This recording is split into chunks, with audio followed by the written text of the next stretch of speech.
নমস্কার বন্ধুরা, আবার নতুন ভিডিও নিয়ে আপনাদের সামনে হাজির হয়েছি। আমার চ্যানেলটা নতুন হয়ে থাকলে চ্যানেলটিকে সাবস্ক্রাইব করে আমার পাশে থাকবেন। পেঁয়াজ কালি আর ডালের এক অসাধারণ রেসিপি আপনাদের বানিয়ে দেখাবো।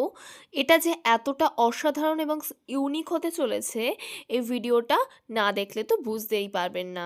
তো আর কথা বাড়াবো না, ভিডিওটা না কেটে শেষ পর্যন্ত দেখতে থাকুন। প্রথমে আমি পেঁয়াজ কালিগুলোকে ছোট ছোট টুকরে কেটে নেব।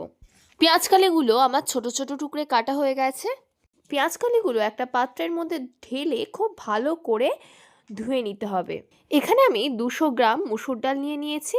এবার এটাকে জল দিয়ে পরিষ্কার করে ধুয়ে নেব। মুসুর ডালটা আমার পরিষ্কার করে ধোয়া হয়ে গেছে। এদিকে একটা কড়া গরম হতে বসিয়ে দিয়েছি, এতে দিয়ে দেব সর্ষের তেল। তেলটা গরম হয়ে গেছে, এতে দিয়ে দেব এক টুকরো দারচিনি, দুটো লবঙ্গ। ফোড়ন থেকে একটা মিষ্টি গন্ধ বেরালে এতে কেটে রাখা পেঁয়াজ কলিগুলো দিয়ে দেব। পেঁয়াজ কলিগুলো একটু ভাজা ভাজা করে নেব। 3 মিনিট মতো একটু ভেজে নেব। 3 মিনিট মতো ভাজার পর অনেকটাই নরম হয়ে গেছে। এবার এতে দিয়ে দেবো একটা বড় সাইজের পেঁয়াজ কুচি আর একটা মাঝারি সাইজের টমেটো কুচিয়ে নিয়েছি, সেটাকে দিয়ে দিলাম। পেঁয়াজ আর টমেটো খুব ভালো করে ভেজে নিতে হবে। পেঁয়াজ আর টমেটো আমার খুব সুন্দর গলে গেছে। এবার এতে দিয়ে দেব 2 টেবিল চামচ আদা রসুন বাটা আর দিয়ে দিলাম একটা কাঁচা লঙ্কাকে মাঝখান থেকে চিড়ে।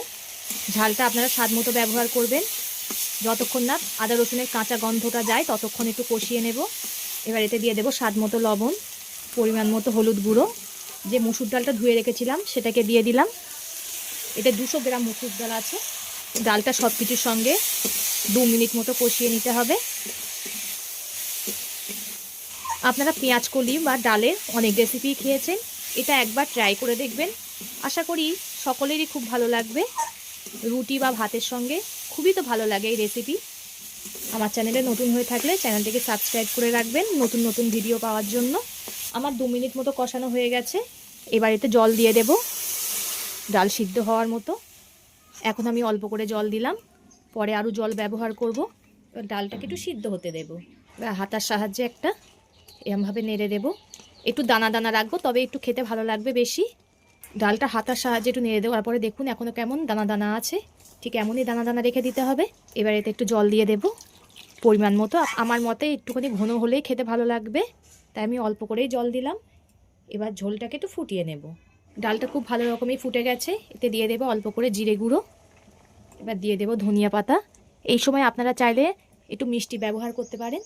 আমি এখানে চিনি দিলাম না, আপনারা চাইলে একটু চিনি দিতে পারেন। সবশেষে দিয়ে দিলাম গরম মশলা গুঁড়ো। আমার হয়ে গেছে, নামিয়ে নেব। ভিডিওটা ভালো লাগলে লাইক ও শেয়ার করে দেবেন, কমেন্ট করে জানাবেন আপনাদের মতামত। পরবর্তী ভিডিওতে আপনাদের সঙ্গে আবার দেখা হচ্ছে।